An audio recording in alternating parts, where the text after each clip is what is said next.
En este día, amigo oyente, llegamos a una nueva sección del libro de los Salmos. Cuando decimos una nueva sección, nos referimos a una de las grandes divisiones de este libro. Ya hemos visto que este libro de los Salmos, que es el libro más largo de la Biblia, con 150 salmos, está dividido como el Pentateuco.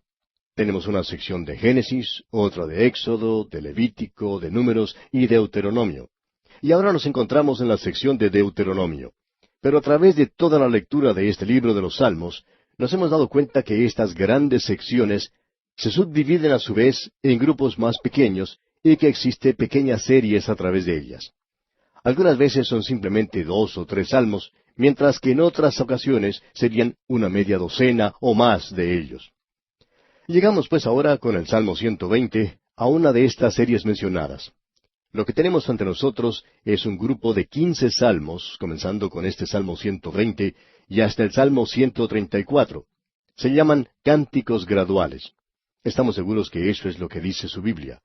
Lo que en realidad tenemos es como lo tradujo Martín Lutero, los salmos graduales o cánticos para el coro de ascenso. Un destacado erudito hebreo lo tradujo como cánticos de las caravanas de peregrinos o marchas hacia el hogar.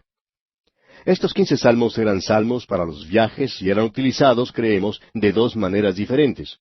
Cuando los cautivos regresaban de Babilonia, cantaban estos salmos. Los cantaban por todo el camino. Y esta misma referencia en cuanto a ascender, la encuentra uno allá en Esdras, capítulo 7, versículo 9. Allí dice, porque el día primero del primer mes fue el principio de la partida de Babilonia, y al primero del mes quinto llegó a Jerusalén, estando con él, es decir, con Esdras, la buena mano de Dios. Ahora, el uso más común de estos salmos era como Dios lo había requerido. Él había ordenado que todos los hombres subieran a Jerusalén a adorar 3 veces al año. Cuando ellos subían hacia Jerusalén, ellos llevaban a sus familias consigo. Al ascender hacia Jerusalén de todas partes, de todas las direcciones, ellos entonaban estos salmos en el camino. Un día cantaban un salmo, al día siguiente cantaban otro salmo, y al acercarse más hacia Jerusalén, continuaban cantando los salmos hasta llegar al último, el Salmo 134. Y entonces uno los encontraba en el santuario del Señor cantando alabanzas. Ahora estos son cánticos de ascenso, y los cantaban en el camino durante sus viajes, como hemos dicho. Y las familias, por supuesto, se unían a los hombres, y todos juntos entonces, como familias, subían a Jerusalén. Es por esto que se llamaban los cánticos de las caravanas de peregrinos. Estamos seguros que usted recordará un incidente que tuvo lugar en la vida del Señor Jesucristo durante ese lapso de silencio que existe desde su nacimiento virginal hasta cuando Él comenzó su ministerio, cuando tenía 30 años de edad. El doctor Lucas menciona eso, cuando Él y su familia se dirigían a Jerusalén. Usted recordará que Él tenía 12 años cuando estaban regresando. Ellos habían subido para una de las fiestas, y estas 3 fiestas, como deberíamos haberlas llamado, ya que serían las de Pascua, Pentecostés y la de los tabernáculos. Durante la celebración, pues, de una de esas 3 fiestas, ellos subieron a Jerusalén. Cuando se encontraban de regreso, ya habían viajado un día de camino desde Jerusalén, y ese lugar es bastante bien conocido en la actualidad. Allí es donde todas las caravanas, cuando se dirigían a Jerusalén, se reunían y subían todos juntos. Ese era un tiempo hermoso de comunión, donde se renovaba amistades, se hablaba de los tiempos que habían pasado y se contaba de cómo andaban las cosas en el presente. Todos se reunían entonces y cantando se dirigían a Jerusalén. Usted recuerda que durante el regreso de esas fiestas, el Señor Jesucristo, a la edad de 12 años, como hemos dicho, no se encontraba entre el grupo que regresaba de Jerusalén. Ahora estos salmos también tienen otro significado maravilloso. A propósito, quizá alguien nos pueda preguntar, ¿está usted seguro que esta es la forma en que se realizaba todo esto? Bueno, tenemos una aclaración muy interesante que se nos presenta ya en el Salmo 122, y en ese salmo, en los versículos 3 y 4, leemos, Jerusalén que se ha edificado como una ciudad que está bien unida entre sí, y allá subieron las tribus de Jah, conforme al testimonio dado a Israel, para alabar el nombre de Jehová. ¿Ve usted? Allá subían ellos 3 veces al año para celebrar estas grandes fiestas, para darle gracias a Dios y adorarle, y para presentar sus holocaustos ante Él. Aquí pensamos que encontramos un significado espiritual maravilloso. Lo interesante es que hay muchos escritores del Talmud que señalan esto. Lo que ellos señalan es que la vida es como se menciona aquí, es como subiendo una cuesta. Nos acercamos a Dios como pecadores, habiendo estado lejos de Él, separados de Él, apartados de Él. Y entonces venimos a Él para recibir salvación, y habiéndola obtenido, proseguimos a la santificación para poder crecer en gracia y en el conocimiento del Señor Jesucristo. Así es que todo esto es un constante subir y estamos subiendo por una vía espiritual. Amigo oyente, usted y yo deberíamos estar mucho más adelante hoy de lo que estábamos hace un año. Tenemos que reconocer eso. Bien, comenzamos ahora esta jornada con el Salmo 120. Vamos a ver aquí al peregrino junto con su familia y vamos a notar dónde es que él vive. Veamos entonces los 7 versículos que forman este Salmo 120. A Jehová clamé, estando en angustia, y él me respondió. Libra mi alma, oh Jehová, del labio mentiroso y de la lengua fraudulenta. ¿Qué te dará, o qué te aprovechará, oh lengua engañosa? Agudas saetas de valiente, con brasas de enebro. Ay de mí que moro en Mesec, y habito entre las tiendas de Cedar. Mucho tiempo ha morado mi alma con los que aborrecen la paz. Yo soy pacífico, mas ellos, así que hablo, me hacen guerra. Este es uno de los salmos más maravillosos que hemos visto, y es pues muy lleno de significado, o apropiado para la hora presente, especialmente para la nación de Israel. Usted puede notar esto porque es algo muy importante de ver. Se nos dice aquí que este peregrino vivía en Mesec, en Cedar. Ahora, ¿qué es Mesec o quién es Mesec? Mesec es uno de los hijos de Jafet. Eso lo vemos allá en el libro de Génesis, capítulo 10, versículo 2. De Jafet salieron las naciones gentiles. Y, amigo oyente, allí es donde está Israel en el presente, esparcida entre los gentiles a través de todo el mundo. Ellos están morando en Mesec. Y Cedar, ese era el hijo de Ismael. Ahora, ¿le dice algo eso a usted? Él está viviendo entre los árabes. Y eso es algo del día, ¿no le parece? Ahí es donde vivía. Ese en realidad no era un vecindario muy bueno. Este hombre vivía en un lugar donde había mucha gente chismosa, tenían lenguas muy malas. Ahora el versículo 2 de este Salmo 120 dice, Libra mi alma, oh Jehová, del labio mentiroso y de la lengua fraudulenta. Por cierto que no era un vecindario muy bueno. Él había sido calumniado, había sido difamado. No creemos que haya existido otra gente como los judíos, a los cuales se haya difamado y calumniado de tal manera. En el presente se habla mucho acerca de grupos minoritarios. Lo interesante de notar es que el judío ha sido del todo capaz de abrirse camino entre las naciones, entre todas las gentes, pero él ha sido criticado, y el antisemitismo es algo que es muy real. Pero él ha sido capaz de sobrevivir a todo esto. Forman un grupo minoritario de entre los gentiles y de entre la gente del mundo del presente. Así es que ellos vivían en un lugar de chismes, disputas, tensiones, problemas y cargas. Ahora no estamos muy seguros, pero ese es un cuadro de nosotros, amigo oyente. Ha llegado el tiempo de subir a Jerusalén, y es hora de que usted prepare todas sus pertenencias y todos sus problemas y que comience su marcha hacia Jerusalén. El salmista dejó sus cargas en casa, así es que él dejó su Mesec y dejó su Cedar y ahora se dirige hacia Jerusalén. Vivía en un mundo de guerra. Dicen los versículos 6 y 7, Mucho tiempo ha morado mi alma con los que aborrecen la paz. Yo soy pacífico, mas ellos, así que hablo, me hacen guerra. Y eso es muy moderno, ¿verdad? Nos sorprende que aquellos eruditos que quieren cambiar todo lo que se encuentra en la Biblia y modernizarlo, que no hayan buscado a alguien del presente para que escribiera algo como esto. Porque esto sí que es moderno, podemos decir de paso. Ahora este peregrino está en camino hacia Jerusalén para adorar. Jerusalén es una ciudad de paz. Por cierto que no lo es en el presente. Es todo lo contrario, ya que es un lugar muy peligroso. Pero era diferente entonces y será diferente en el futuro. Y ahora él está subiendo. Y llegamos al Salmo 121. El peregrino se ha aproximado a la ciudad procedente de alguna dirección, norte, este, sur y oeste, de cualquier dirección. Y el primer versículo de este Salmo 121 dice, Alzaré mis ojos a los montes, ¿de dónde vendrá mi socorro? Creemos que sería bueno cambiar esto aquí. No entendemos por qué algunas de las traducciones que han intentado hacer cambios No han hecho uno aquí en este lugar en particular, porque esto debería ser todo una pregunta. Este hombre no está mirando hacia los montes, él está mirando hacia Dios.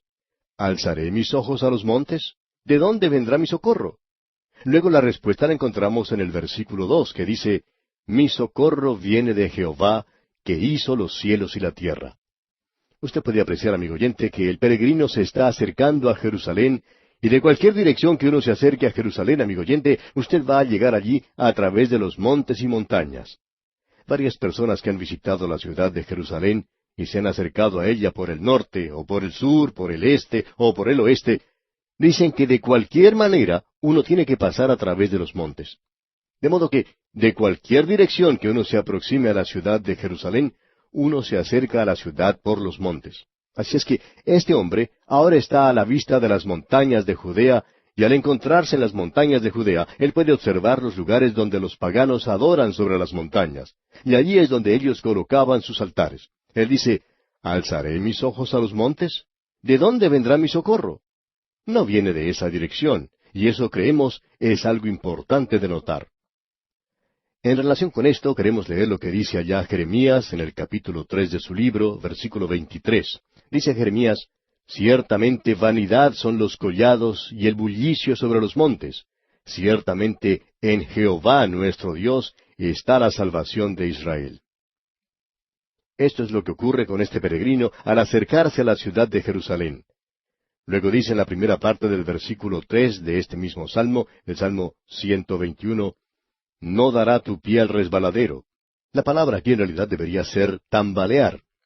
Aquellos que han llegado ya a una edad avanzada se dan cuenta que comienzan a tambalearse un poquito y notan que su paso no es tan firme como lo era antes cuando estaban más jóvenes. Bueno, Él es quien les va a sostener. Y en la segunda parte del versículo 3 y también el versículo 4 dice, Ni se dormirá el que te guarda. He aquí, no se adormecerá ni dormirá el que guarda a Israel.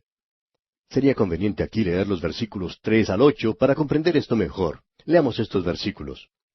No dará tu pie al resbaladero, ni se dormirá el que te guarda. He aquí, no se adormecerá ni dormirá el que guarda a Israel. Jehová es tu guardador, Jehová es tu sombra a tu mano derecha. El sol no te fatigará de día, ni la luna de noche. Jehová te guardará de todo mal, Él guardará tu alma. Jehová guardará tu salida y tu entrada desde ahora y para siempre. Esta es una sección maravillosa, como usted bien puede apreciar, amigo oyente. Él no está mirando hacia los montes para encontrar poder y fuerza. Él está mirando al Señor. Él está mirando a Jehová, y Jehová es su guardador. Usted ha notado esa palabra que encontramos en los versículos 7 y 8, donde dice, Jehová te guardará. Eso tiene que ver con el maravilloso poder guardador de Dios. Él lo preservará a usted, amigo oyente. Usted recuerda que el apóstol Pedro lo dijo de la siguiente manera, guardados por el poder de Dios. Ahora, hay dos formas de preservar algo.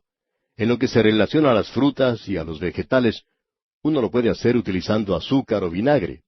Esas son las dos formas de hacerlo. Hay muchos creyentes que son preservados en azúcar, y estas son personas muy buenas, muy dulces, por cierto. Y las otras han sido preservadas en vinagre, y ellas no son, como usted ya sabe, tan maravillosas. Bueno, el peregrino ahora está dirigiéndose hacia Jerusalén a lo largo del camino.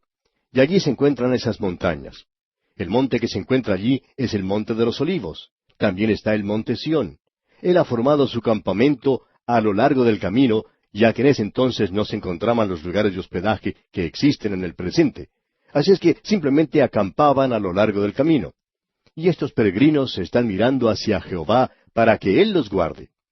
Y al avanzar el peregrino va a poder contemplar a Jerusalén. Esto es muy maravilloso al avanzar aquí en nuestra lectura. Ahora aquí tenemos algo más que creemos deberíamos notar. Él dice, mi socorro viene de Jehová. ¿Qué seguridad más gloriosa es esta? Él no va a dejar que tambalee o que se caiga. Hay mucho en la Escritura acerca de esto. Allá en el libro de Proverbios, capítulo 3, versículo 26 dice, Porque Jehová será tu confianza, y Él preservará tu pie de quedar preso. No permitirá que caiga.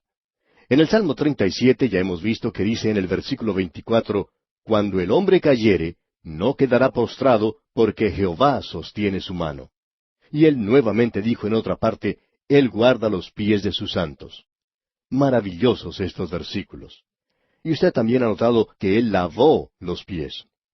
Creemos que la última bendición que usted tiene en la Biblia se encuentra allá en la pequeña epístola de Judas, donde dice, y aquel que es poderoso para guardaros sin caída, caída no, sino tropiezo, y presentaros sin mancha delante de su gloria con gran alegría, al único y sabio Dios, nuestro Salvador, sea gloria y majestad, imperio y potencia, ahora y por todos los siglos.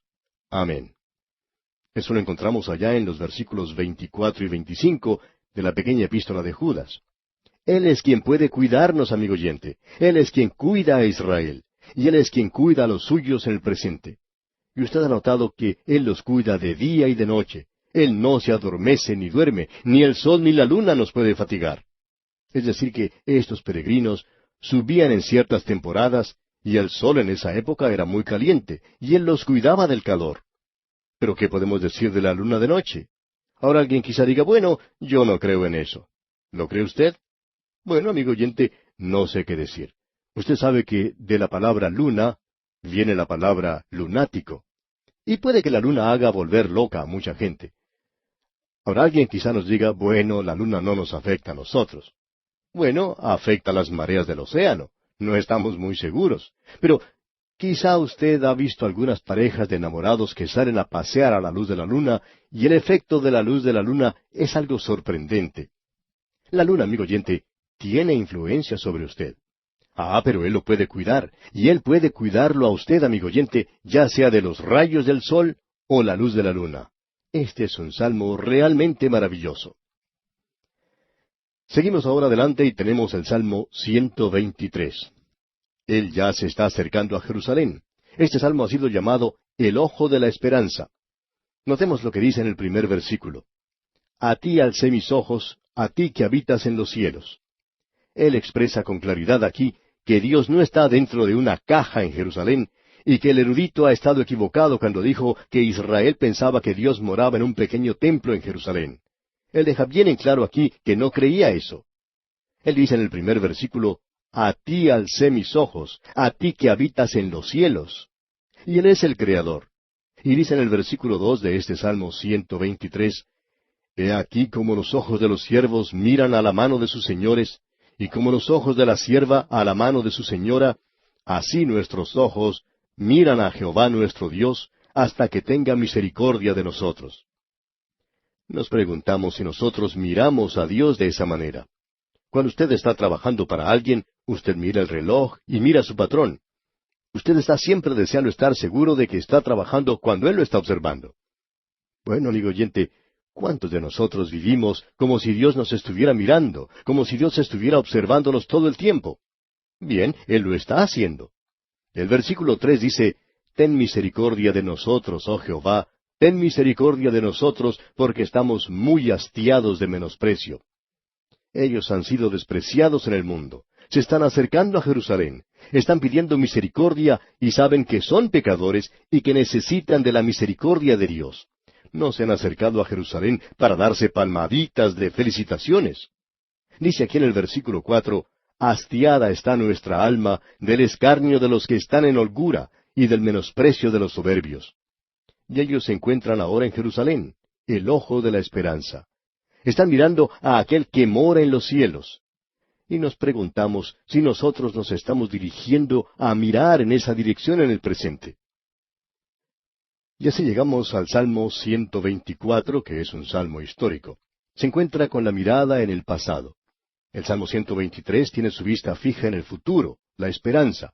Y el Salmo 124, tiene su vista en el pasado. Y es la mirada de la fe, ¿ve usted? Pero vamos a tener que esperar hasta nuestro próximo programa para continuar con esta marcha. Después de todo, creemos que debemos acampar para pasar la noche. Como ya dijimos, en nuestro próximo programa estudiaremos el Salmo 124, y le sugerimos, amigo oyente, que lo lea y esté así listo para este estudio que consideramos de suma importancia.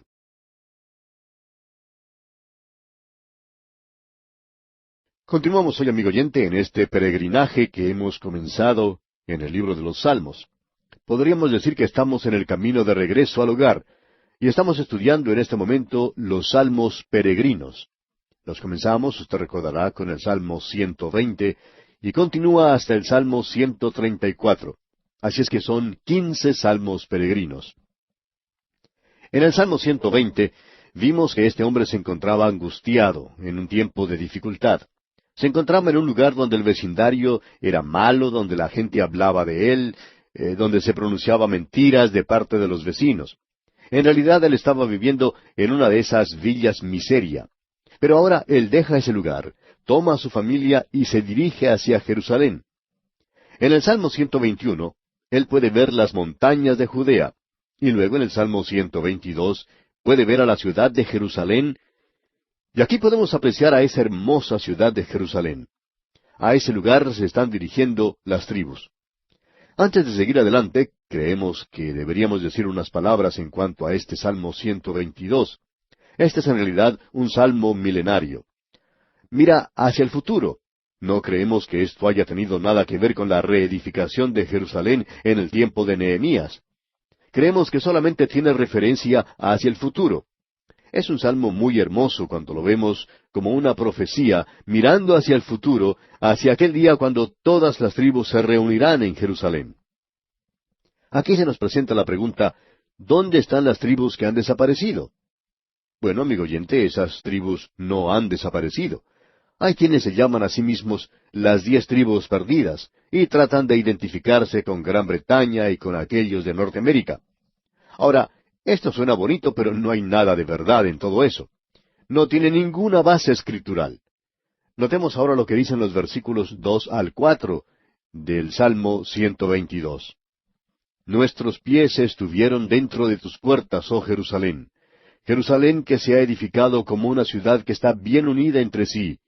Y allá subieron las tribus de Jah, conforme al testimonio dado a Israel, para alabar el nombre de Jehová. Se refiere a las 12 tribus. Opinamos que esto está echando una mirada hacia el futuro, hacia aquel día cuando todos se reunirán y juntos subirán a Jerusalén a adorar. Ellos han estado fuera de esa ciudad por demasiado tiempo, porque en realidad esas tribus no tienen la ciudad en el presente. No pueden edificar un templo donde se encuentra ahora la mezquita de Omar. Todos los lugares sagrados están en manos de los gentiles. Es en referencia a esto que leemos allá en Oseas capítulo 3 versículo 4, porque muchos días estarán los hijos de Israel sin rey, sin príncipe, sin sacrificio, sin estatua, sin efod y sin terafines. Esto es en referencia a la Jerusalén del milenio, y eso es lo que dice aquí. Seguimos ahora adelante en nuestra jornada y consideramos a continuación el Salmo 123, que hemos llamado el Ojo de la Esperanza. Ese fue un salmo maravilloso. En aquel salmo él puede contemplar el templo, pero eso lo motiva a él a que eleve sus ojos hacia el cielo, porque él sabía que Dios moraba allí y no en el templo. El templo era simplemente un medio para aproximarse a Dios. Y llegamos ahora al Salmo 124. Y creemos que deberíamos detenernos aquí un momentito para decir algo sobre este salmo. Estamos en una marcha, como usted se puede dar cuenta, hacia Jerusalén. Y este es en realidad un salmo histórico. Si el Salmo 123 es en realidad el ojo de la esperanza, entonces este Salmo 124 es el ojo del pasado. Y también es un salmo histórico en relación a eso. En los versículos 1 al 3 de este Salmo 124 leemos, a no haber estado Jehová por nosotros, diga ahora Israel, a no haber estado Jehová por nosotros, cuando se levantaron contra nosotros los hombres, vivos nos habrían tragado entonces, cuando se encendió su furor contra nosotros.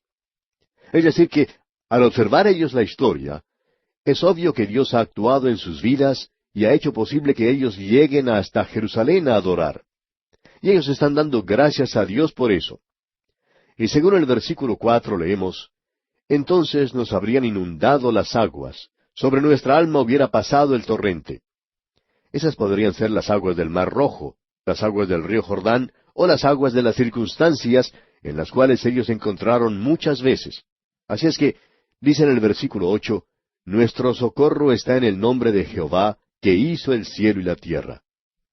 Ellos están adorando al Creador, como podemos apreciar. Tenemos ante nosotros nuevamente un salmo maravilloso. Y llegamos luego al Salmo 125. Los peregrinos tienen ante ellos a la vista el monte Sión. Esto es en realidad un estímulo para el futuro. Podemos verlos a ellos aquí, y en cuanto a nosotros, creemos que podemos traer esto a nuestros días diciendo, junto con el apóstol Pablo, estando persuadidos de esto. Es decir, estando confiados en esto. Notemos que este salmo ha sido llamado un salmo de protección o de defensa. Es un maravilloso cántico de protección. Vemos también que este salmo mira hacia la época de la restauración de esta gente. El primer versículo dice, los que confían en Jehová son como el monte de Sión, que no se mueve, sino que permanece para siempre. Como usted puede ver, amigo oyente, estos peregrinos se han acercado a ese lugar procedentes de todas partes de la tierra, y ellos han podido ver las montañas de Judea. Luego vieron los montes alrededor de Jerusalén, y ahora pueden contemplar al monte Sión. Ellos están encaminados en esa dirección. Ahora pueden ver claramente la ciudad de Jerusalén. Notemos lo que dice el versículo 2 de este Salmo 125. Como Jerusalén tiene montes alrededor de ella, así Jehová está alrededor de su pueblo desde ahora y para siempre. Este es un salmo maravilloso, con la bendita seguridad de que todos aquellos que ponen su confianza en Jehová son como el monte de Sión que no se mueve, sino que permanece para siempre. Es una hermosa enseñanza la que tenemos ante nosotros.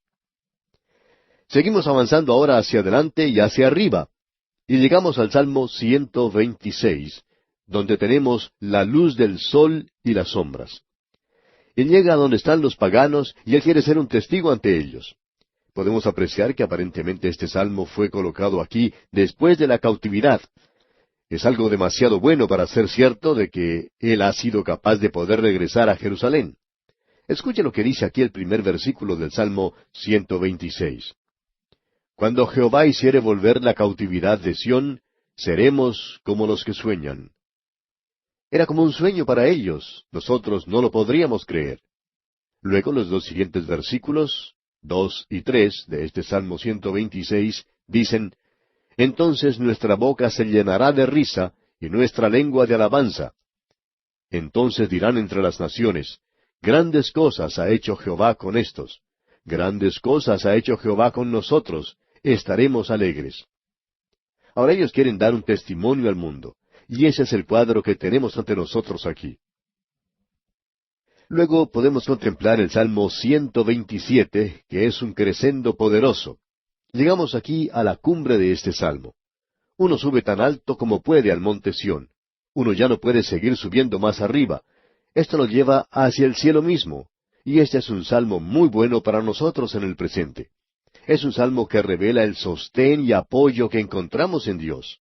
Es un gran salmo de los peregrinos y tiene un mensaje para nosotros. Escuche lo que dicen los versículos 1 y 2 de este Salmo 127. Si Jehová no edificare la casa, en vano trabajan los que la edifican. Si Jehová no guardare la ciudad, en vano vela la guardia. Por demás es que os levantéis de madrugada y vayáis tarde a reposar y que comáis pan de dolores, pues que a su amado dará Dios el sueño. El salmo anterior que observamos era hermoso y este salmo también lo es. Hay algunos que opinan que porque en este salmo se menciona mi amado, que se refiere a Salomón. Pero el hijo de David que se menciona aquí no es Salomón. No es otro sino el Señor Jesucristo mismo. Y este es un salmo que tiene 5 estrofas, y usted puede notar que el versículo 5 habla de la bendición del Señor. La bendición de Jehová es la que enriquece y no añade tristeza con ella. Esto es lo que dice allá en Proverbios capítulo 2, versículo 22. En la versión Septuaginta no se menciona el nombre de Salomón para nada. Usted puede notar la repetición de la palabra en vano en estos versículos, y usted se da cuenta, amigo oyente, que si Dios no está en estas cosas, todas ellas son en vano. Todo depende de Él y de sus bendiciones. Eso es muy importante de ver de nuestra parte. Un antiguo proverbio alemán dice, todo depende de la bendición de Dios. ¿Cómo nos agradaría que pudiéramos observar esto de esa manera? El Señor Jesucristo dijo, no os afanéis, pues, diciendo, ¿qué comeremos, o qué beberemos, o qué vestiremos? Así que no os afanéis por el día de mañana, porque el día de mañana traerá su afán. basta cada día su propio mal. Vemos que ahora se hace una referencia a los hijos en este salmo. Usted se da cuenta que este peregrino que estamos siguiendo en su viaje a Jerusalén llevó a su familia consigo y su familia está con él para adorar. Escuche lo que dice el versículo 3 de este Salmo 127. He aquí, herencia de Jehová son los hijos, cosa de estima el fruto del vientre. Todos juntos entonces, su esposa y sus hijos están allí, todos ellos para dar gracias a Dios. Los dos versículos siguientes, los versículos 4 y 5, dicen, como saetas en mano del valiente, así son los hijos habidos en la juventud. Bienaventurado el hombre que llenó su aljaba de ellos, no será avergonzado cuando hablare con los enemigos en la puerta. Ellos lo defenderán a él. Es maravilloso, amigo oyente, tener un hijo que lo defienda a uno. Y es maravilloso tener un pequeño ejército de ellos. El salmista que escribió esto no tenía ningún conocimiento ni preocupación acerca de la explosión demográfica. Y llegamos ahora al Salmo 128. Y como título se puede escribir Hogar, dulce hogar. Martín Lutero lo llamó Salmo de bodas. Aquí se describe la vida de una familia feliz. Y aquí tenemos la invocación para la bendición del Señor. Tenemos ante nosotros el cuadro que Dios muestra de una familia feliz. Ahora, ¿cuál es el fundamento? Bueno, miremos lo que dice este salmo. El primer versículo dice, Bienaventurado todo aquel que teme a Jehová, que anda en sus caminos. ¿Qué es lo que hace feliz a esta familia? ¿Cuál es el fundamento? Yo sé que en el presente existe toda clase de conferencias para la familia joven, y cómo ella puede adoptar ciertos métodos y cómo se puede adaptar a ciertos procedimientos. Pero amigo oyente, usted nunca puede tener un hogar feliz mientras no haya el temor del Señor en ese hogar. Un hogar donde día a día sus integrantes anden en los caminos del Señor. Hoy en día existen tantas ideas psicológicas que dicen que se tiene que aprender a regular de cierta manera su dinero y que la esposa tiene que hacer esto y aquello cuando tienen algunas dificultades y entonces todo se puede arreglar. Es como ese hombre a quien se le preguntó por qué había vivido tanto tiempo. Bien, contestó él, siempre he vivido fuera de casa, al aire libre. Toda mi vida la he pasado así. Y los que le preguntaban eso dijeron, bueno, nosotros no sabíamos eso. Ah, sí, dijo él. Cuando nos casamos, mi esposa y yo decidimos que cada vez que llegáramos a tener alguna discusión, algún desacuerdo, yo iba a salir de la casa. Y continuó diciendo, yo he tenido una vida fuera de casa, al aire libre. Bueno, amigo oyente, permítanos decirle que esa no es la forma de hacer las cosas. Debe haber temor del Señor. Notemos lo que dice el versículo 2 de este Salmo 128. Cuando comieres el trabajo de tus manos, bienaventurado serás y te irá bien. Es un hogar donde el esposo trabaja, podemos decir de paso. Y el versículo 3 dice, Tu mujer será como vid que lleva fruto a los lados de tu casa, tus hijos como plantas de olivo alrededor de tu mesa. Si existe un altar familiar, aquí lo tenemos ante nosotros. Quizá usted ya se ha dado cuenta que no nos agrada la forma en que se lleva a cabo el altar familiar en el presente, donde todos vienen a reunirse deprisa, leen unos pocos versículos de la Escritura y todos se van en diferentes direcciones después. Esa es la forma en la que se practica el culto familiar en el presente, y eso en realidad no nos agrada en manera alguna. Y aquí lo tenemos en este salmo. Es un lugar donde la esposa y los hijos se reúnen alrededor de la mesa. Notemos lo que dice el versículo 4. He aquí que así será bendecido el hombre que teme a Jehová. Uno no se puede escapar de eso, a no ser que haya ese temor reverencial de Dios, donde haya obediencia para con Él. Los niños se darán cuenta si usted ama o no ama al Señor, si usted le está sirviendo a Él, si le está obedeciendo, si Él es importante de veras en su vida. Y amigo oyente, no hay ningún sustituto para eso. Usted puede asistir a todas las conferencias que desee, pero usted nunca llegará a tener un hogar feliz, sino hasta cuando usted se haya relacionado de la manera correcta con Dios. Y cuando eso suceda, entonces le sorprenderá a usted ver cuántos problemas del hogar simplemente van a ocupar el lugar que les corresponde, y se solucionan a sí mismos.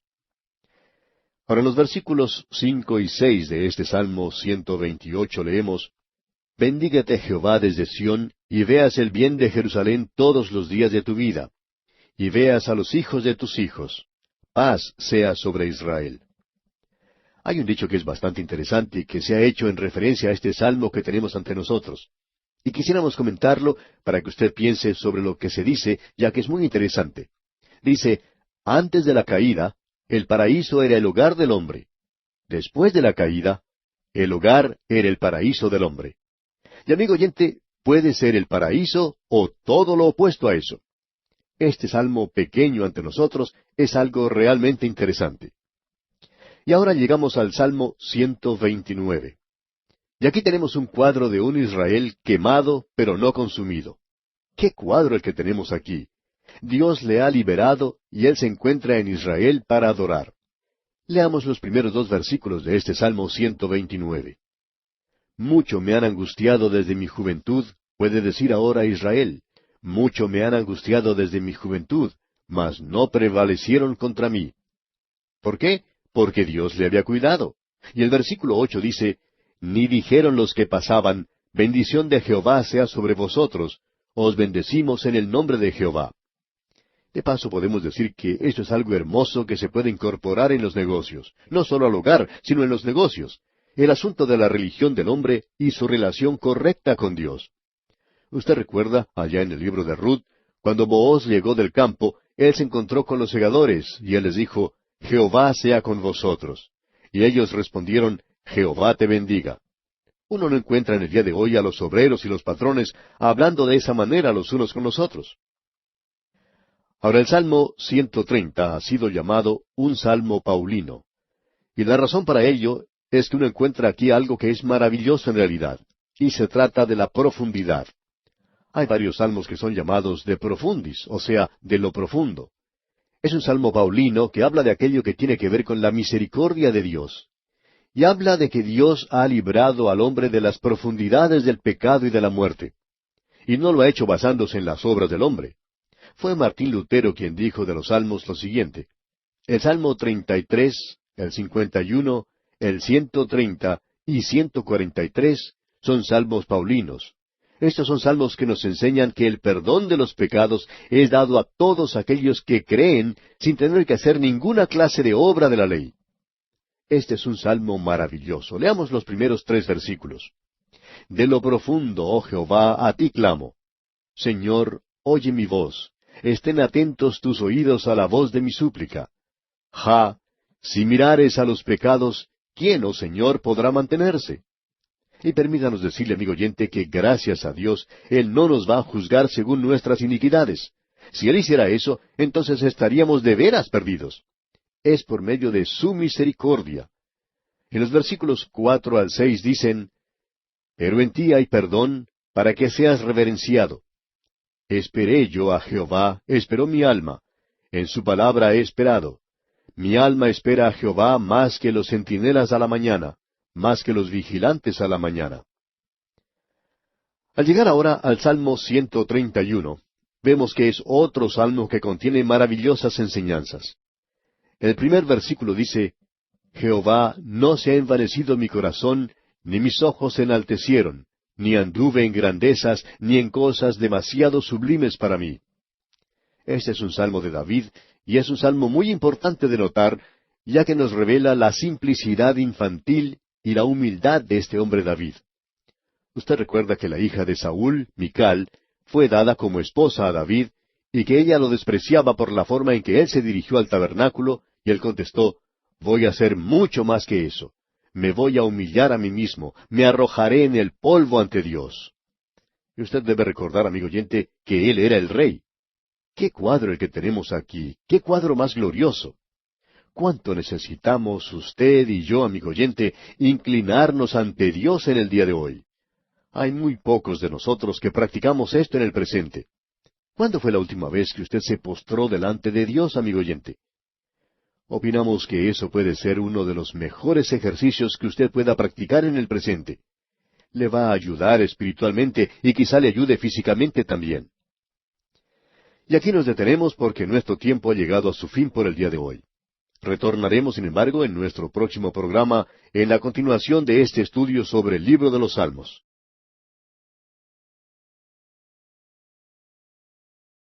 En este día, amigo oyente, llegamos a este Salmo de los Peregrinos, que es el Salmo 132. Tenemos solamente 3 salmos más de estos que son llamados salmos peregrinos, y hoy queremos completar esta serie.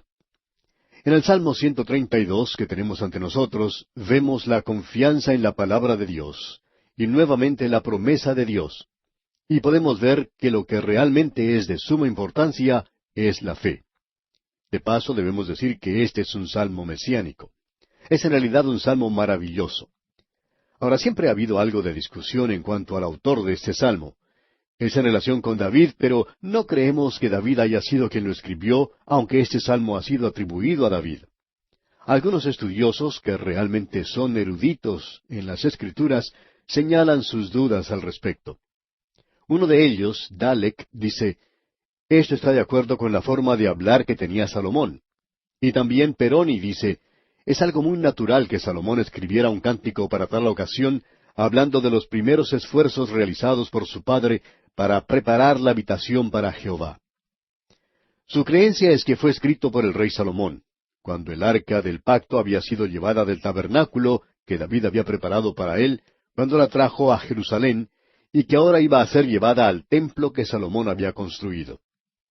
Eso parece corresponder mucho mejor con este salmo, y en realidad la única mención que tenemos aquí del arca se encuentra en este salmo. Y creemos que esto lo hace bastante importante. Necesitamos notar, sin embargo, que el hijo de David que se menciona aquí no es Salomón, sino uno más grande que vendrá. Bueno, estos son los antecedentes en cuanto a este salmo. Por tanto, continuamos ahora con su lectura. Usted puede apreciar que ellos ahora se encuentran en Jerusalén y mencionan que han llegado a donde se encuentra el propiciatorio sobre el arca, al lugar donde ellos podían llegar a Dios. Escuche lo que dice este salmo al comenzar aquí en los primeros 5 versículos. Acuérdate, oh Jehová, de David y de toda su aflicción, de cómo juró a Jehová y prometió al fuerte de Jacob, no entraré en la morada de mi casa, ni subiré sobre el lecho de mi estrado. No daré sueño a mis ojos, ni a mis párpados adormecimiento, hasta que haya lugar para Jehová, morada para el fuerte de Jacob.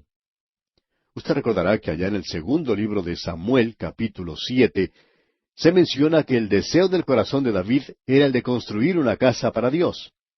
Podemos apreciar que esa era la mayor ambición de su vida. Él tenía ese gran, palpitante deseo de edificar el templo para el arca de Dios. Ahora vemos en el versículo 8 que dice, Levántate, oh Jehová, al lugar de tu reposo, tú y el arca de tu poder. Este era evidentemente el cántico que ellos entonaban cuando el arca era llevada hacia el templo que Salomón había construido. En realidad, era el templo de David y el arca era llevada a ese lugar. También usted puede recordar que la gloria del Señor llenó el templo de la misma manera en que lo había hecho con el antiguo tabernáculo. Hacemos nuevamente referencia a David al leer este versículo 11 que se encuentra en el mismo Salmo 132. Leámoslo. En verdad juró Jehová a David, y no se retractará de ello. De tu descendencia pondré sobre tu trono. Ahora esa referencia es en cuanto al Señor Jesucristo.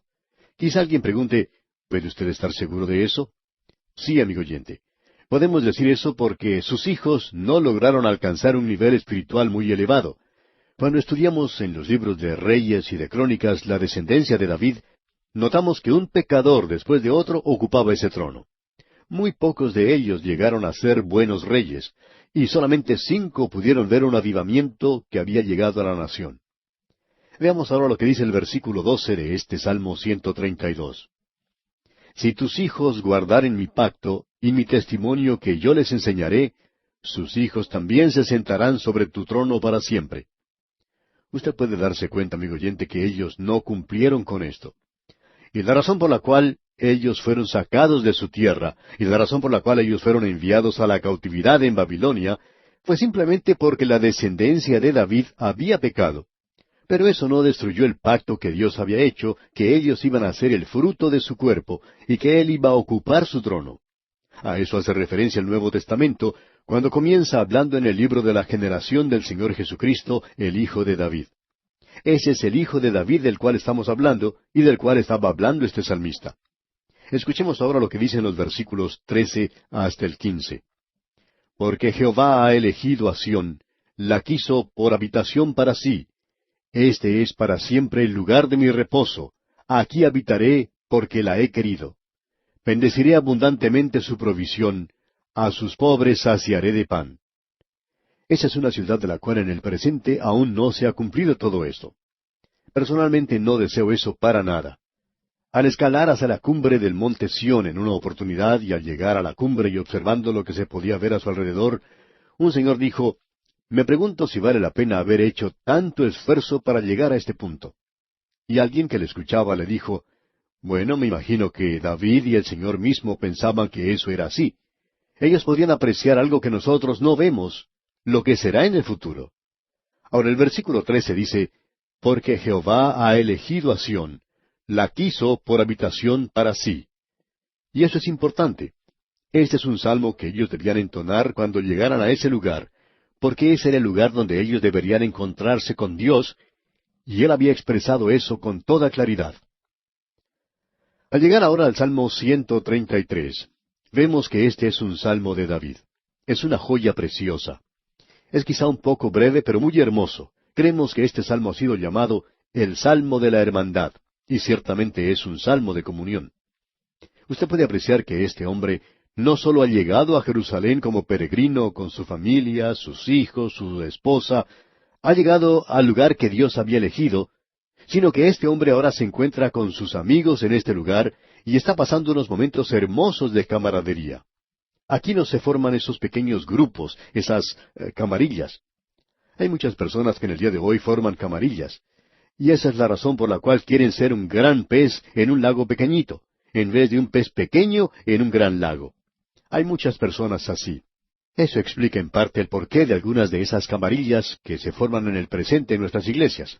Bueno, este es un salmo maravilloso de camaradería, de hermandad. El primer versículo de este Salmo 133 dice, mirad cuán bueno y cuán delicioso es habitar los hermanos juntos en armonía. Se nos ha dicho que debemos guardar la unidad del Espíritu en el día de hoy. Ahora el versículo 2 de este Salmo dice, es como el buen óleo sobre la cabeza, el cual desciende sobre la barba de Aarón, y baja hasta el borde de sus vestiduras. Esa fue la ocasión cuando Aarón fue ungido como sumo sacerdote, y esto nos habla del sacerdocio del Señor Jesucristo. Alguien ha dicho que aquí uno no detecta la fragancia de una hermosa rosa. Usted puede apreciar que este aceite, este incienso colocado sobre el sacerdote, indicaba que él era un sacerdote para con Dios. Vemos que este es un cuadro del Señor Jesucristo. Él no solamente es rey, sino que Él es nuestro sumo sacerdote. Allá en el Salmo 45, versículo 7, vemos que Él es ungido con el óleo de alegría más que a sus compañeros. En aquel día leemos en el libro de Ezequiel, capítulo 39, versículo 29, ni esconderé más de ellos mi rostro, porque habré derramado de mi espíritu sobre la casa de Israel, dice Jehová el Señor. Ese es el día que se acerca. Como el buen óleo que descendía por la barba de Aarón, de esa misma manera Dios hará descender su espíritu. Ese es el significado, digamos de paso, de la profecía que se encuentra allá en Joel, que habla del derramamiento futuro del Espíritu Santo sobre Israel en un día que vendrá. Eso no llegó a cumplirse en el día de Pentecostés. Pero en el día de hoy nosotros somos bautizados con el Espíritu Santo, colocados en el cuerpo de los creyentes en Cristo, y Él es nuestro gran sumo sacerdote. Y ya que eso es cierto en el día de hoy, entonces nosotros deberíamos tratar de guardar la unidad del Espíritu. Ese es el significado que encontramos en este maravilloso salmo, una pequeña joya en realidad. Y llegamos ahora al último de estos salmos peregrinos. Y podemos decir que hemos arribado a nuestro punto de destino. Aquí estamos, y a propósito, este es el Salmo 134. Aquí estamos en el Salmo final. Este es el gran Amén. Notemos lo que dicen los dos primeros versículos de este Salmo 134. Mirad, bendecid a Jehová, vosotros todos los siervos de Jehová, los que en la casa de Jehová estáis por las noches. Alzad vuestras manos al santuario, y bendecid a Jehová. Este peregrino había partido de un lugar como una villa miseria. Llegó de un lugar donde él estaba bajo sospecha. Él era criticado, calumniado, difamado. Su vecindario no era muy bueno que digamos. Ahora él llega a Jerusalén. Ahora él se encuentra en el santuario y levantando sus manos en ese lugar, él bendice al Señor. Y en el versículo 3 dice, Desde Sión te bendiga Jehová, el cual ha hecho los cielos y la tierra. Y al mismo tiempo, él espera que la bendición de Dios descienda sobre su propia vida. Este es un gran salmo de adoración, y es algo que debería ser incorporado en nuestra adoración del día de hoy. Quisiéramos ahora decir algo en cuanto a nuestros cultos en el presente. Creemos que la adoración del presente es demasiado formal, demasiado ceremoniosa. Ahora no creemos que debamos tener disturbios o brotes dramáticos, fanáticos en nuestra adoración, pero hay muchos de nosotros que simplemente no podemos ni siquiera expresar lo que pensamos. Hay algunos de nosotros que nos paramos y, bueno, parecemos como bobos, ni cantamos. Hay algunos de nosotros que no somos muy musicales que digamos. Algunos ni siquiera podemos cantar. Pero en algunas ocasiones nos sentimos con el deseo de decir simplemente, aleluya, gloria a Dios, lo maravilloso que Dios es, o Dios es bueno. Necesitamos un poco más de informalidad, de actuar sin demasiada ceremonia. Quizá nuestras reuniones son demasiado inflexibles, pomposas. Quizá estamos comenzando aquí una revolución y esperamos que así sea.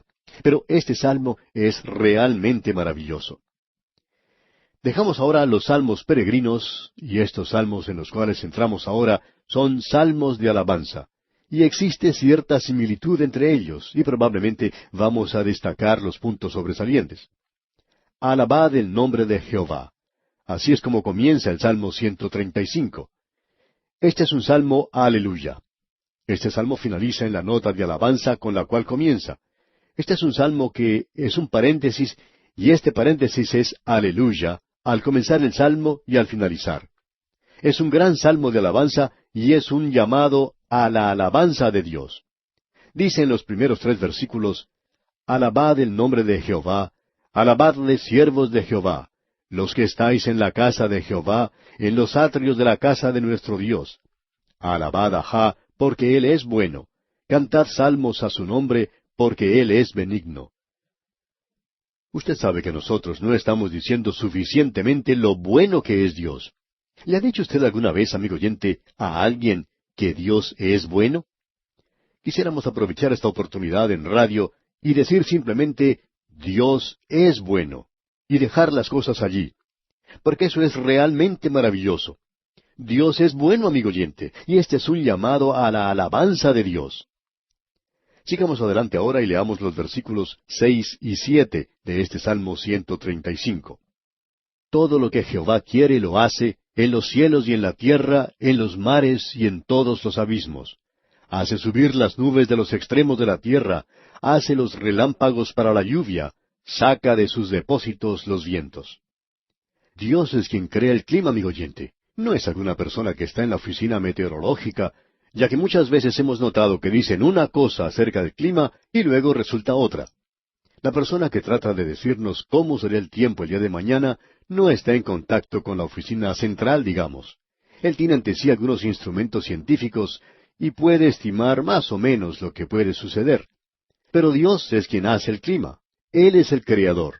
Y no solo lo creó Él, sino que, amigo oyente, Él está guiando a este universo de la manera que a Él le place. Quizá a usted no le guste. Y si no le gusta, ¿por qué no sale de este lugar y se va a otro universo? O comienza el suyo propio y lo maneja como usted quiera. Este universo es de Él, y si usted no está satisfecho con esto, le sugerimos que de alguna forma u otra usted se reconcilie con este universo y lo acepte en el presente. Y digamos de paso que usted acepte también al Creador, porque Él es también el Redentor del hombre hoy. Hay muchas preguntas que hemos hecho, pero Él no nos ha dado la respuesta. Y lo interesante, amigo oyente, es que Él no necesita darnos las respuestas. A veces eso nos molesta un poco, pero así es como son las cosas. Dios no tiene necesidad de contestarle lo que usted o yo le preguntemos. Él nos pide a nosotros que confiemos en Él, y debe ser una vida de fe.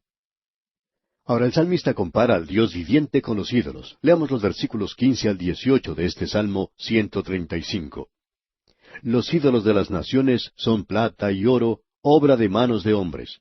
Tienen boca y no hablan, tienen ojos y no ven, tienen orejas y no oyen, tampoco hay aliento en sus bocas. Semejantes a ellos son los que los hacen, y todos los que en ellos confían. Y amigo oyente, usted va a ser igual que su Dios. ¿Qué es lo que usted adora? Porque usted adora, amigo oyente. Puede ser el oro, la plata, y en realidad no tiene que ser un ídolo. Hay muchas personas que en el presente están adorando el oro y la plata. Esa es la codicia, la idolatría moderna. Usted no tiene que colgar el oro y la plata en una estatua o un ídolo. Usted puede también adorar a muchas cosas en el presente. ¿Cuál es su Dios, amigo oyente? Cualquiera sea su Dios, si no es el Dios vivo y verdadero, esos otros dioses pueden tener boca, pero no hablan. Pueden tener oídos, pero no le pueden escuchar a usted. Solo el Dios vivo y verdadero le puede escuchar a usted, amigo oyente. Y por esa razón, usted llegará a ser como su Dios, y por lo tanto, nosotros debemos bendecir al Señor. El último versículo de este Salmo 135, el versículo 21, dice, Desde Sión sea bendecido Jehová, quien mora en Jerusalén. Aleluya. Este es un salmo tremendo, amigo oyente. Y llegamos ahora al Salmo 136. Y este es un salmo que tiene que ver con la misericordia de Dios. Usted puede notar que la misericordia de Dios se menciona en cada uno de los versículos. Y tenemos que darle gracias a Él, no solo porque Él es el Creador, sino porque Él es rico en misericordia. El primer versículo de este Salmo 136 dice, Alabad a Jehová, porque Él es bueno, porque para siempre es su misericordia. Él tiene gran abundancia de misericordia y nunca se le acabará. Luego los dos versículos siguientes, los versículos 2 y 3 dicen, Alabad al Dios de los dioses, porque para siempre es su misericordia. Alabad al Señor de los señores, porque para siempre es su misericordia. Y cada uno de los versículos de este salmo hace mención de la misericordia de Dios. Este es un salmo que ensalza la misericordia de Dios. Dios es rico en misericordia, amigo oyente, es lo que dice el apóstol Pablo. Yo quiero la misericordia de Dios, y Dios es rico en misericordia. ¿Le ha pedido usted eso a Dios, amigo oyente? Hay personas que tienen muchos problemas. Nosotros recibimos cartas diciendo, he cometido tal y cual pecado. ¿Cree usted que Dios me perdonará? Amigo oyente, Él es rico en misericordia. ¿Usted quiere perdón? ¿Lo quiere en realidad? Bueno, Él se lo dará. Ahora alguien quizá diga, bueno, lo que yo creo que necesito, usted sabe, es un automóvil nuevo. Bueno, ¿por qué no se lo pide a Él? Él es rico en misericordia, y si usted necesita un automóvil, y si usted debe tenerlo, Él se lo dará.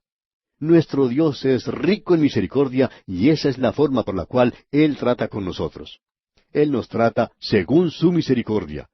Yo no sé cómo se siente usted, amigo oyente, pero yo siento el deseo de decir nuevamente, aleluya, qué maravilloso es nuestro Dios.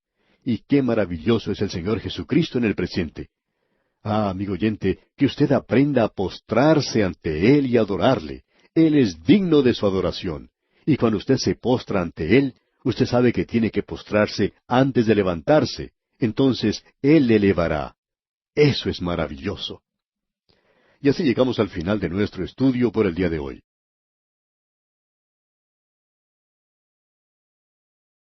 Amigo oyente, el salmo que consideraremos hoy es llamado un salmo imprecatorio. El Salmo 137. Este salmo ha sido criticado mucho. Este es uno de esos salmos que en el momento que uno lo lee, se da cuenta que es un salmo que lo hace prestar atención a uno. Para mí es como estar andando por una carretera y de pronto uno ve que hay algunas luces rojas en el camino, unas luces que indican que tiene que disminuir uno la marcha. Es similar a esa cruz que uno ve antes de cruzar una vía del ferrocarril que dice, pare, mire, escuche. Bueno, la primera luz roja que encontramos es esta, y nos dice que este es un salmo imprecatorio, o podríamos decir que es la primera luz roja que nos dice, pare. Lo que tenemos aquí también es un salmo histórico.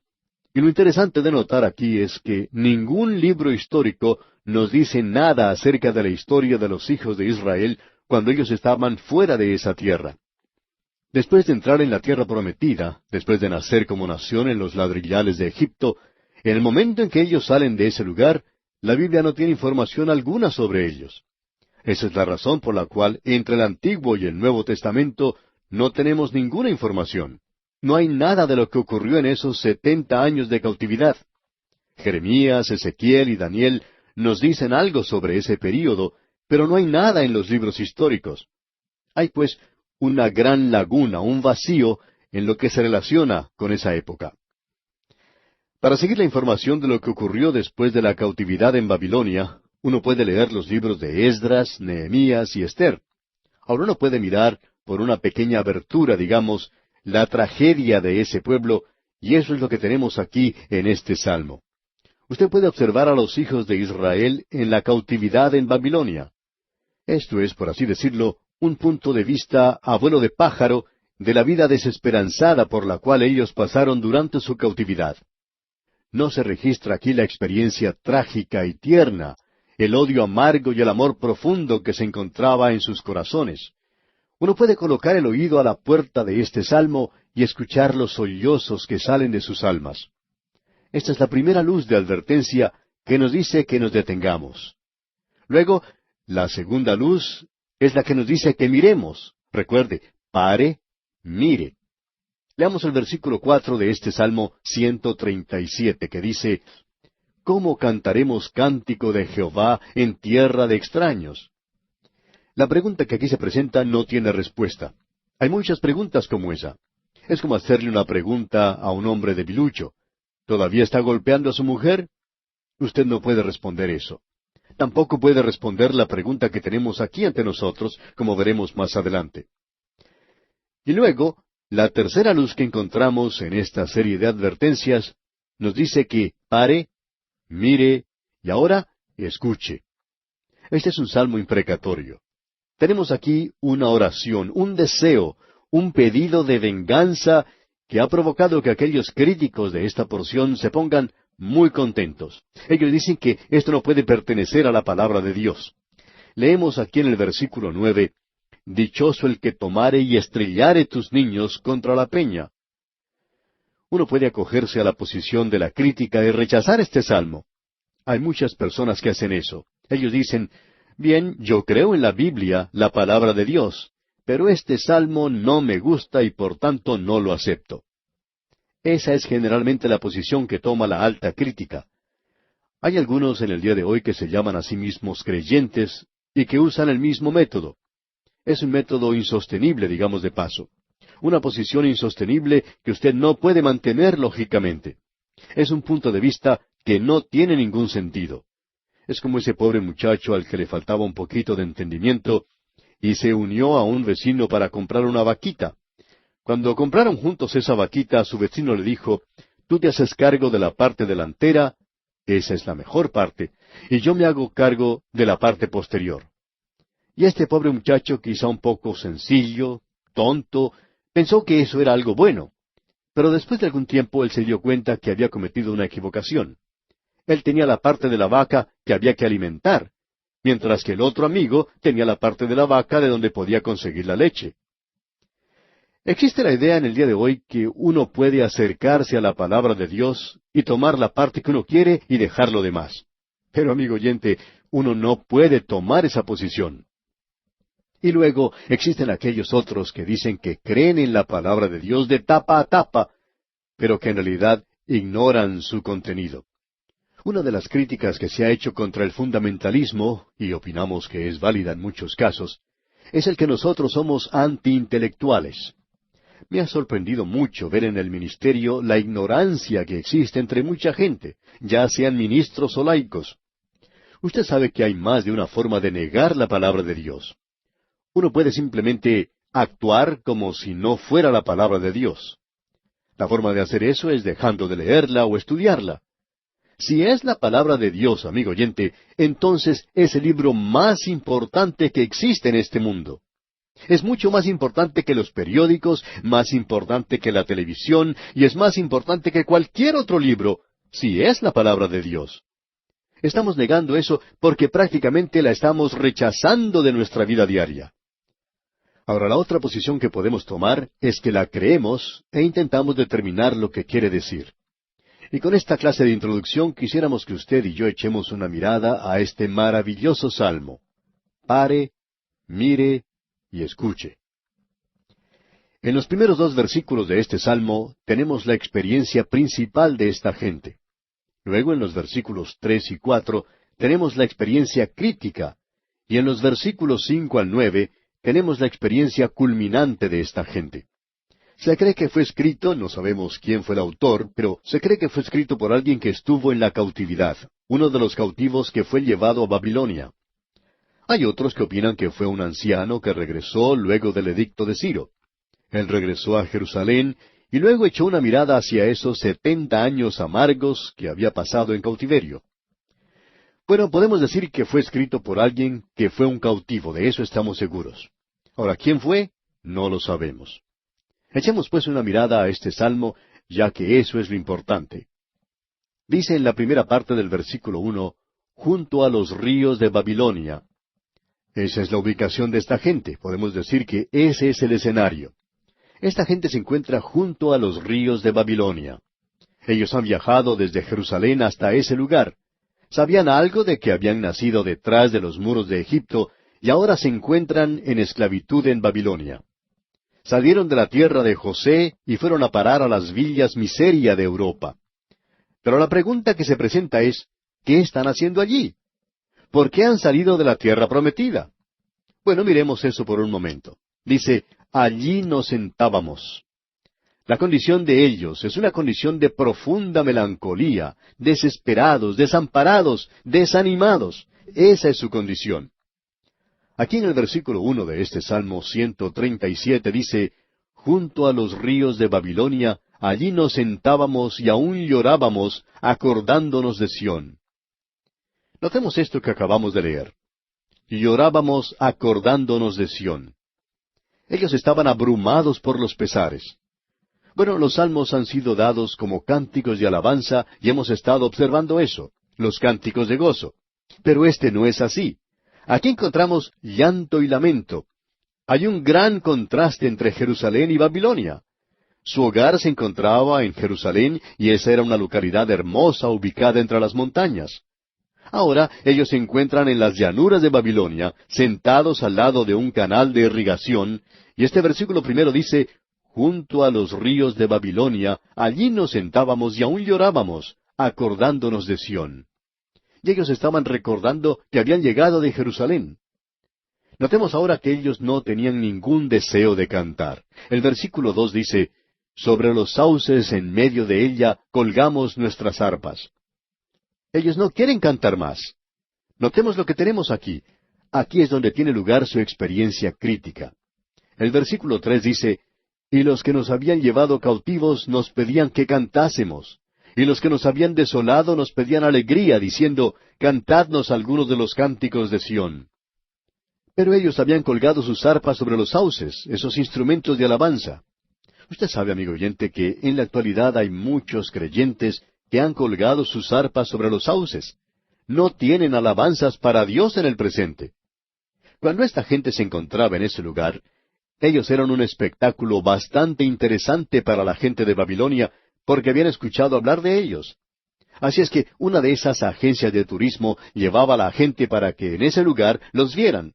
Ellos habían llegado a ser famosos en todo el mundo debido al templo en Jerusalén. Los turistas de todo el mundo a través de los años se acercaban a la ciudad de Jerusalén. Ellos decían, uno debe estar en ese lugar durante las fiestas. Ellos cantan salmos. Ellos tienen una gran orquesta con 100,000 personas en el coro. Debemos decir que eran buenos cantores. David había sido el dulce cantor de Israel. ¿Ha notado usted alguna vez, amigo oyente, la cantidad de músicos que los judíos han dado a este mundo? Bien, los de Babilonia habían visto sus arpas colgando de los sauces, y burlándose les habían dicho, cantadnos algunos de los cantos de Sión. Ellos se burlaban pidiéndoles que cantaran alguna canción. Ellos conocían nada más que las melodías populares o cosas por el estilo. Pero esta gente, sin embargo, no puede cantar. Y en el versículo 4 dice, ¿cómo cantaremos cántico de Jehová en tierra de extraños? Y con un sollozo de su alma decían, nosotros no tenemos nuestro cántico ya, ustedes están burlando de nosotros, no podemos cantar. Y esa es la pregunta que usted no puede contestar. Yo no tengo ninguna respuesta para ellos. ¿Cómo pueden cantar himnos al Señor en una tierra extraña? Y esa es la razón, amigo oyente, por la cual muchas personas en el presente han perdido su cántico, muchos de los creyentes en el día de hoy. Existen aquellos que tienen una tendencia natural a ser pesimistas. Algunos psicólogos nos dicen que algunas personas están llenas de melancolía. Ellas no son felices con nada. Luego, hay aquellos creyentes que han sufrido desilusiones en esta vida y que han sido castigados duramente en sus experiencias aquí. En cierta ocasión pudimos observar a una señora que tenía una de las caras más tristes que hemos podido ver. Luego de haber escuchado su historia, podíamos decir, qué terrible es el estar sentado en una iglesia con una cara tan triste como esa. Pero esa señora tenía razón para sentirse de la forma en que lo hacía. Hay muchas personas así, amigo oyente. Luego hay creyentes que, como David, después de haber cometido algún pecado, podían orar, vuélveme el gozo de tu salvación. Ahora alguien dice, el Señor Jesucristo fue llamado varón de dolores.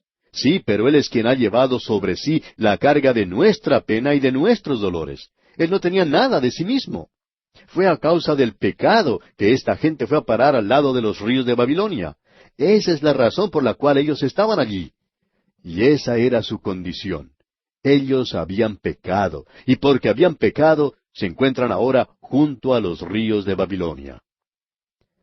El profeta Jeremías en su libro, allá en el capítulo 14, versículo 7, nos dice, aunque nuestras iniquidades testifican contra nosotros, oh Jehová, actúa por amor a tu nombre, porque nuestras rebeliones se han multiplicado, contra ti hemos pecado. Y él fue quien señaló que fue su pecado el que los había llevado a esa situación. Notemos ahora lo que dice el versículo 4 de este Salmo 137. ¿Cómo cantaremos cántico de Jehová en tierra de extraños? Y esto nos lleva a esa experiencia culminante en el versículo 5.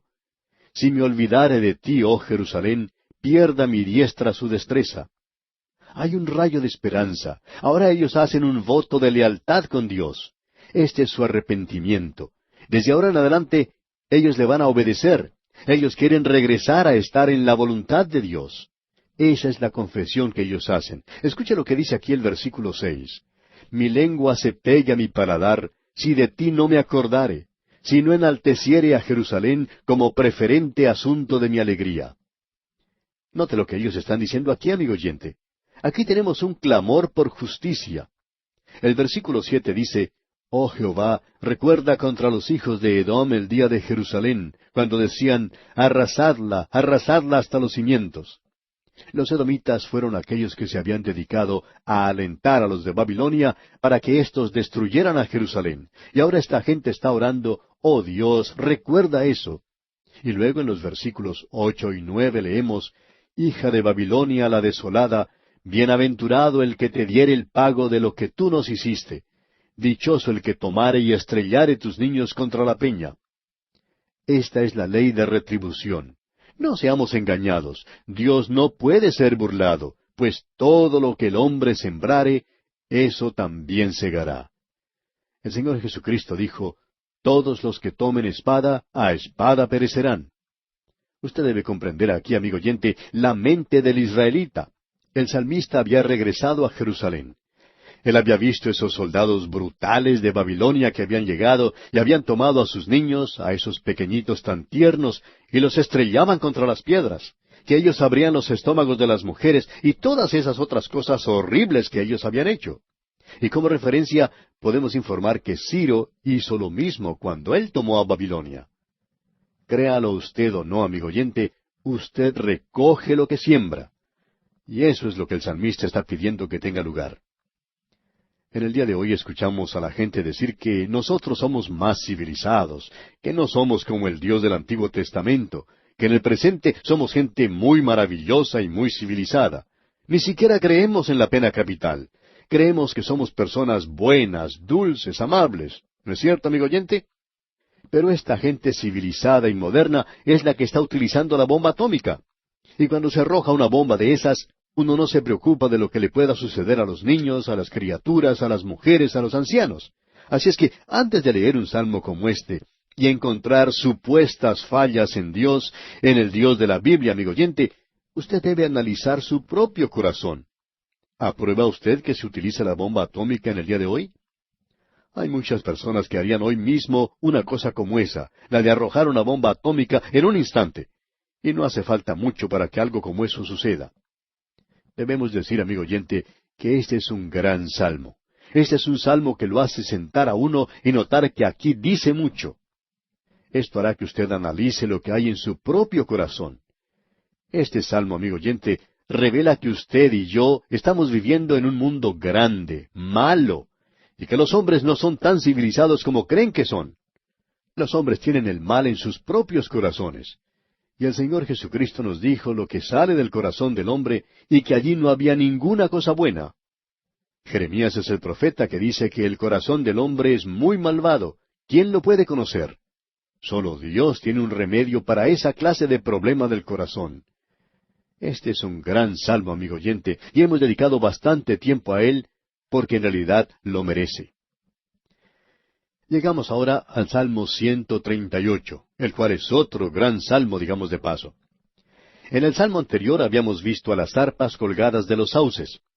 Bien, en este salmo se encuentran en las manos de los santos, y las arpas están siendo utilizadas para alabar y adorar a Jehová nuevamente.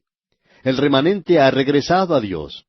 Este es un salmo de David, y debido a que se hace mención aquí del templo, hay una referencia al templo aquí, hay quienes opinan que por eso él no podría haber escrito este salmo.